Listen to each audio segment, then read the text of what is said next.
Alors bonjour à tous. Aujourd'hui, nous continuons notre lecture du catéchisme de l'Église catholique au travers du compendium et nous en sommes rendus à la partie du catéchisme qui se situe sous l'intitulé La diversité liturgique et l'unité du mystère. Donc c'est la question numéro 247 du compendium que nous allons voir aujourd'hui et qui est: pourquoi l'unique mystère du Christ est-il célébré au sein de l'Église selon différentes traditions liturgiques? Eh bien, parce que l'insondable richesse du mystère du Christ ne peut être épuisée par une seule tradition liturgique.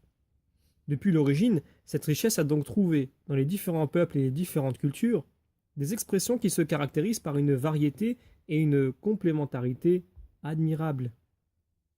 Alors pour étayer nos propos, nous allons prendre les paragraphes 1200 à 1204 du catéchisme qui se trouvent sous l'intitulé Diversité liturgique et unité du mystère, tradition liturgique et catholicité de l'Église. Et bien de la première communauté de Jérusalem jusqu'à la parousie, c'est le même mystère pascal que célèbrent en tout lieu les églises de Dieu fidèles à la foi apostolique. Le mystère célébré dans la liturgie est un, mais les formes de sa célébration sont diverses.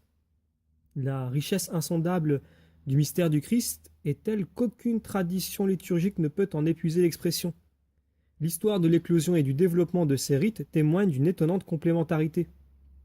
Lorsque les églises ont vécu cette tradition liturgique en communion dans la foi et dans les sacrements de la foi, elles se sont enrichies mutuellement et elles grandissent dans la fidélité à la tradition et à la mission commune à toute l'Église. Les diverses traditions liturgiques sont nées en raison même de la mission de l'Église. Les églises d'une même ère géographique et culturelle en sont venues à célébrer le mystère du Christ à travers des expressions particulières, culturellement typées, dans la tradition du dépôt de la foi, dans le symbolisme liturgique, dans l'organisation de la communion fraternelle, dans l'intelligence théologique des mystères et dans des types de sainteté. Ainsi le Christ, lumière et salut de tous les peuples, est manifesté par la vie liturgique d'une Église, au peuple et à la culture auxquelles elle est envoyée et dans lesquelles elle est enracinée. L'Église est catholique. Elle peut intégrer dans son unité, en les purifiant, toutes les vraies richesses des cultures. Les traditions liturgiques ou rites actuellement en usage dans l'Église sont le rite latin, principalement le rite romain, mais aussi les rites de certaines églises locales comme le rite ambrosien ou de certains ordres religieux, et les rites byzantins, alexandrins ou coptes, syriaques, arméniens, maronites et chaldéens.